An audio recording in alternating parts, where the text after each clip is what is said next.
All right, good afternoon.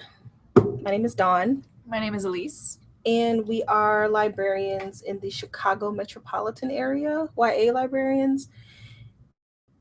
And we are also prospective bloggers. I blog at bangbangbookblog.com. Mine's a little bit longer. I blog at roulettereader.wordpress.com. So like Russian roulette and then reader. You shouldn't have to Bam. explain, it should be obvious. Okay. And we are going to podcast Truthwitch, which we just finished a couple of weeks ago. I feel like we're kind of late to that party, even though it's not published until January, because everyone's already read it and assigned their own clan to themselves. Indeed. At the hashtag, what's the hashtag? It just depends on the clan. It's like Ether Clan. No, it's clan chat. Oh, clan chat, yeah. Which kind of sounds a little KKK, but when I saw it, I was like, clan chat? What's going on? Yeah. But okay. So, Truthwitch is by Susan Dennard, and we're going to go into the plot and what we didn't like, what we liked, how we're going to rate it, and we'll talk about the next book we're going to do. And this is a spoiler-free version, so we're not going to spoil anything for you. And then afterwards, we'll do a spoiler version. For those adventurous types. All right, so Truthwitch takes place in a world where 3 empires rule the land, and some people are born with a special set of skills, which is called witchery. And some witches control the wind, others are able to meld iron to their will, and some command blood. Safia is the main character, and she's a truth witch, so she's able to discern truth from a lie. And there are powerful men who would risk it all to use her powers for their benefit. And then it also follows her best friend, Isolt. That's kind of fun to pronounce. Or like, are we saying it right? I was saying insult. Insult? Man, I find something and then I just stick with that. I thought of the movie Tristan and Isolde, so I was like, Isolde. So Isolde is a thread witch, and she sees the invisible ties that bind people to one another, but is blind to her own ties that bind her own heart. So Safi must keep her gift a secret or risk becoming a pawn in someone else's game, and Isolde must come to terms with her destiny and her identity as a truth witch. So both just want to be free to live their lives, and with the help of friends, they must overcome a nefarious, selfish emperor. The series is not done. And a blood witch bent on exacting revenge. So that's kind of a summary of the plot. And I think there are 4 yes. books? 4 books. According to Goodreads. There are 4 books. Yeah. That could change at any second, because that has happened to me in the Fallen Kingdom series. I was on book 3 and I'm like, wait a minute. And then come to find out, no, there's 6 books in the series. So wah wah. Okay, so I guess we can start with what we did not like and just end on a higher note. My biggest beef with this book didn't really have anything to do with like plot or characters, but I found Susan Dennard's writing to be a little bit confusing. I kept having to go back and reread just portions of the text because the way she describes action language is very strange to me. So I had to kind of get used to her style of writing and describing action sequences. That was my biggest problem. I'll let you go and then my biggest problem was it's a new world. We're not used to it. A lot of it is hard to pronounce. And I know this is a galley, so I'm hoping that in the final book, she has a glossary. There have been books where it's a whole new world and they have a glossary that's very helpful. Serafina had a glossary, and I want to say Grave Mercy did too. And that's very helpful, especially when you're reading the book and then you put it down for a couple of days and you go back and you're like, wait, what? Who is this? How do I say this? So a glossary would have been, and I had to start keeping my own notes which, you should do anyway, but just so that I knew what was happening. That was my biggest beef. I'm trying to think of what we were talking about yesterday. We talked about, I did not like Safi, and that's kind of the kiss of death to not like the protagonist. And I had a counter argument to that because I feel like Safi's character arc was very complete by the end of the novel. So, I kind of yes, I agree. And in my review on my blog, I do say that yes, she does come full circle at the end, but I was kind of over it by midway through. I was like, I just Too many bad decisions had been made and you were done. I was just like, done. And what's his name? Adwin. Mm-hmm. I wanted him to capture her, just she got on my nerves. Adwin is the excuse me, Adwin is the blood witch who like needs to get revenge. So he's he's like the foe. He's like a bounty hunter. Yeah. They've committed a crime and he's been hired to go and catch them. So I'm like, catch her already, because she's stupid. I was just like, you're killing me here. She's very impulsive, and that causes most of the conflict throughout the novel. So there are some times when you're like, oh my god, just stop and think for a second. And that's why I liked that Susan Dennard pairs her with Isolde, because Isolde is more calm in her emotions. She's more centered, and she kind of helps balance out Safi when she's in her impulsive mode, which is basically most of the novel. But it's good to have that balance, which I felt was there. Yeah. And my other beef was I did not like Merrick. Did you say who Merrick was in your... Merrick? No, Merrick is one of the friends, if you can call him a friend, that kind of helps Safi in her journey to escaping these people who want to use her as a pawn. He is a prince from one of the countries in this empire called New Brevna, and he's a wind witch. So he kind of understands her as a witch, and they become friends. Yeah. There might be a shipping opportunity between the two of them, and I did not ship them. I kind of ship them. I like them as a couple a little bit because they understand each other. They're both incredibly impulsive, and for some reason that like cancels out their impulsiveness. But like there's some opportunity for like some serious shipping. Like they're both very passionate, and and the ending I think sets that up for the next book. Yeah. And the last thing that I was kind of about is she's obviously really good friends with Sarah J. Maas, and it shows because the writing style is very similar. And I'm a big fan of the Throne of Glass series, and I kind of want Susan to have her own voice. Just how the stories, each character kind of has their own story, separate from each other, and Throne of Glass is written very much like that. That's very indicative of Sarah J. Maas. Yeah. And what else did I say about her? Safi has kind of a smart mouth, kind of like Selena does, but I felt like her wit didn't land as well as Selena's. I agree. Yeah. It was supposed to be witty and funny, and it wasn't. And I just think I like Selena better, even though Selena is she's flawed herself. She's also, she thinks before she acts, she acts before she thinks. I find Selena to be a much more likable character than Safi. So that was really my only beefs with the book. It wasn't a lot. No. Likes. Okay, I'll go back to my reason for actually liking Safi. I think Susan Dennard, the author, did a really good job of kind of bringing Safi full circle. This book does land on a cliffhanger. However, Safi has gone through a journey by the end of the novel. When we see her, she's just incredibly impulsive, does not think. She has problems with who she is as a person because she was raised by her uncle, who seems to have, how do I say this? He didn't instill in her a sense of self. And so she's kind of struggling to find out who she is. And by the end of the novel, that is somewhat resolved. She is now able to believe in herself, believe in her gift, and believe in this kind of higher purpose of which she's starting to get a sense of that she's involved in. So I found that really compelling. I thought that she was a well fleshed out character. So that was my biggest, I really enjoyed that with the novel. And of course, I just enjoy fantasy novels in general. The land was interesting, or rather the world building was interesting. Actually, I also liked the villains. The Empress of Marstock I thought was totally badass. And we only see her for 15 pages. That's why I'm saying, if she makes that much of an impression on me in that short of a time, I'm ready for her book. I didn't find her to be a villain. Well, and that's the thing. She's not, but she is in terms of where Safi is in the context of the plot. Don't spoil it. I'm not saying anything spoilerish.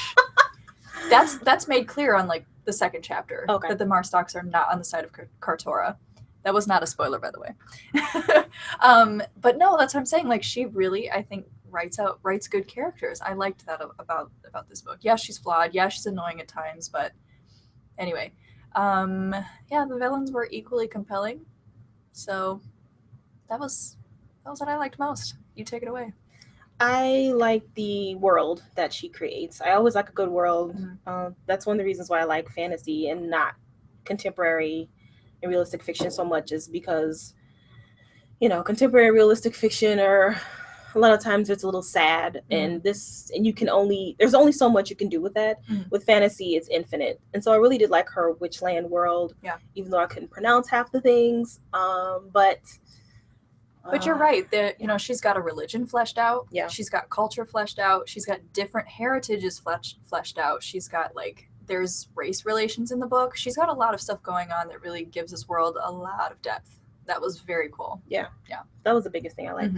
I liked her writing style, even though I just said it's indicative of mass, but she kept the book going. It was never any boring There was parts. no dead parts. And all the little details she mentioned drove the plot. Yes. There was never a moment where you're like, why is this in here? This is stupid. It all kind of came back together, which I appreciate when all the little stuff is important to the plot. Yes. Even though it was a lot, but it's up to us to pay attention and take notes. So I did like that part. And I liked Isolde a lot.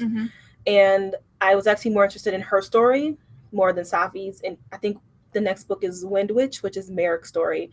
But I'm hoping maybe book 3 will be Treadwitch, which will be Isolde's story. So yeah, I really liked Isolde. I hope to see more of her in the next book if I plan to read it, which I don't know if I'm going to do or not. Oh boy. Any other words? No, I think we pretty much covered it for this version. So what do you rate it? I definitely rated it I like it a lot, which translates to about 4 stars. Yeah. I say I kind of like it. I kind of like it a little bit. It's between, I gave it a 4, but it's better than the 3.5, but it's toting the 4 line. So yeah. I'm not quite sure if I'm going to read book 2. I'll probably let you read it and let me know. I'm going to continue with the series. Okay. So that kind of concludes our spoiler-free version of Truthwitch by Susan Dennard. The next podcast we will be doing will be Daughters Unto Devils by Amy Lukovics. She is a debut horror writer, and we're really excited about that book because it's good. And any other words? We're going to be doing that one on September 29th, around the same time. And so if you want to stay tuned for this broadcast, we will do a spoiler version of Truthwitch. So we will start the spoiler version in 5, 4, 3, 2. Okay. And bam. All right. So where's my book? I took lots of notes. Once again, like I said, there needs to be a glossary. Yeah, there does. I wrote, every time they mentioned a witch, I wrote it down, and I think I got up to 15. Oh, yeah. I didn't write it down, but there are so many witches. There's a lot to follow in the first couple chapters, because again, you're trying to get used to this new world and things like that. So yeah, it was a little bit much to handle. Sorry, we have to take a break here for a second. So yeah,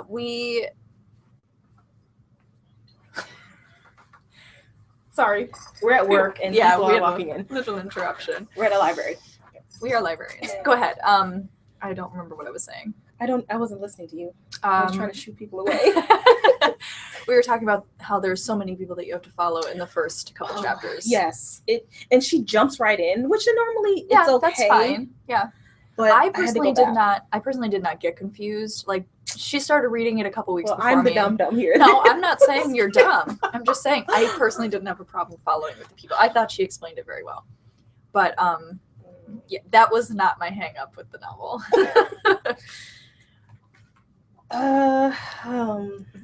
Okay, I didn't say this in the spoiler-free version, but there's a lot of theories that you will come up with by the end of the book. There are some characters that she does not explain who they are. For example, Isolde is part of this nomadic tribe that has since settled down outside of is it Dalmati or Kartora? Girl, you asking the wrong person. I think it's Kartora. They've kind of settled down. They're no longer nomadic, and they are a very religious tribe. They're very superstitious. They kind of have their own lore surrounding this. They're called the Kar Awen. It's these two people that are supposed to kind of rise from the. Well, this is a spoiler version, so I'm assuming people Right. have already read the book. So they know that Safi Right. and Isolde are the Yeah. Carwyn. Well, we don't really know that. I personally have a theory that Safi is not part of the Kar Awen. Okay. Because in her chapters, they never discuss that with her. It's very rare that they bring that up in Safi's chapter, but Isolde definitely is because, you know, and that was kind of what I meant when I said that she has to come to terms with her identity, because I don't think Isolde is not the leader. She's the follower. Safi is the leader of their little dynamic duo. And so I think that Yvraine, the monk that kind of helps them in this novel, is trying to get her to accept the fact that she needs to step up and be the leader that she's kind of destined to be. That's what I think is going to happen. You know, she's being plagued by the puppeteer, and she first gets introduced to this in her nomadic tribe when she returns home to see her mother. And that is, I loved that. Like, the relationship that she has with her mom is very troubled. She doesn't feel like she adds up, and I really liked her as a character. She, like with Safi, yeah, she struggled. She has some difficult times in her past, but we don't fully get a sense of that as much as I think we did with Isolde. Yeah. No, we don't. No. So there's a character in her tribe that's kind of taken over as this religious leader, and his name is Corlant. And he is not a good time. But he is a good time because he's interesting. Because he's very interesting. Yeah, You're like, that's who like, is this guy? I want to know more about and this he's person. only in the book for a couple chapters, and then he disappears. And you're like, ooh, got to keep him in the back of my repertoire because I know he's about to come back. And how? I think he's wrapped up with that puppeteer crap. Big time. Yeah. Like, he's one of those, like, religious leaders, like, that acts like they're against it, but really are working for them. And that's kind of who? For the puppeteer. Oh. Yeah. Okay. Yeah. So, yeah.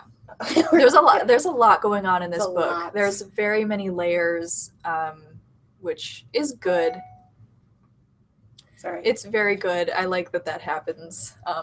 That was probably the least articulate sentence I could have possibly said. I'll let you go. She's reading her notes from her book, which there are many. Just throw something out there. I'm looking. What about Merrick? Let's talk about Merrick for a second. We didn't really talk about him too much. He's a central player in this book. And yeah, I think we mentioned this, but the next book is about him. Yeah. According to Goodreads. I don't know if this is the Slytherin in me or not, but I found Vivia to be far more interesting. Probably. I like villains. Well, that's what I said. Good. These villains are interesting. They are. You're kind of like, I like her. Yeah. So I think as far as Merrick is being able to, hopefully we get to see more of Vivia. I think I'm saying her name right. Yeah. That would be good. Mm-hmm. I hate that they killed Cullen. I know. What was his that? Little girlfriend. And she left. Like, distraught. I know. I was Which very sad that Ryder left. She's gonna come back. Yeah. Somehow. Maybe she's part of the Kar-O-N. Perhaps. Is she a witch? No. Okay, then. Yeah, I don't remember. Well, she didn't even talk to Isolde though. They didn't even cross paths. Not really. Yeah, because she was sick the whole time. Mm-hmm. Huh. For some reason, I thought Cullen was a whatever Isolde is. Because didn't they describe him as very tall, very pale, very blonde, which is what Isolde is? No, Isolde is dark-haired. What the heck am I thinking then? I don't know. You're thinking of Safi. Safi is light. No, but they're very pale people though. Yeah, but she has dark. They have dark hair. I think I was thinking the pale part. Okay. I think they described Cullen as being very pale. So I was like, oh, he's one of them too, but he's not. I don't think so. No, I think he's from New Brevna. Because how would he been able to be a thread witch or not a thread brother? Don't question my logic because it's not. It's not happening. It's all over the place. Okay. I do not like how he was. Oh yes, we got to talk about that. What is with this whole? What is it with you saved my life, therefore I owe you one? He seems to have several life debts towards several people, which personally I didn't think was logical for his character because he is not a character that leaves any loose ends. So what is he doing walking around with several life debts to dole out specifically towards Yvraine, because as he said, he fulfilled one of his life debts towards her. Dude, how many do you have? Well, she was his mentor or something. Exactly. So she probably saved him a bunch of times. But that's what I'm saying. Like, why are you letting that happen? He's the kind of guy that ties up loose ends. He could have been a very good villain if he had just been like cutthroat. And I thought, girl saved her. Why did she save him? Why did Isolde save him? When she had the opportunity to kill him. I don't remember that page. Unless she knows that he has to give her. There was a reason. It's when they're going up to the lighthouse, and one of the monks is like, "Oh no, they're the Karawer, and peace out." And he's like, "I don't believe you." And then he falls, and then she's over him, and she could have stabbed him and killed him, and she didn't. And he was like, "Oh, now I owe you a life debt." And she didn't kill him. Unless it's just not. I think didn't she see something in his threads that were like, "Wait, I can't do this," or I don't know. Maybe she just got a sense of the fact that he still had a part to play in this. Prophecy of or maybe the story would have ended. I'm just kidding. No, there's a reason. She writes everything for a reason. I don't remember. I think those two, I kind of shipped them more. Really? Yeah. I didn't even think about that. But I think he liked her because it's kind of like the whole Edwin Bella thing where he can't hear her thoughts. Okay. So therefore. Oh, okay. So he's mystified by her. Yeah. Because he can't read her. Yeah, because he did think about that a lot. Yeah. So I thought maybe those two would get together.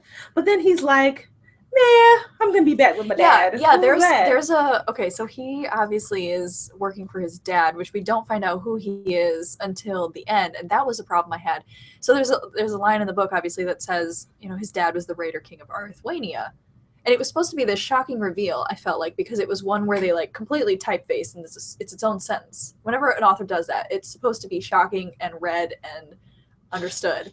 And that was not shocking to me because we did not have enough information about Arthwania or that there was even a Raider King to really understand what that meant. I felt like that was a little bit anticlimactic. So we found out who he is. He goes and saves Yvraine. For a split second, you think he's going to believe in the Karawen because the freaking well is alive, which was his exact reason for not believing. Mm-hmm. And then he's like, "Nope, never mind, peace out, I'm going to go back to my dad." It's like, dude.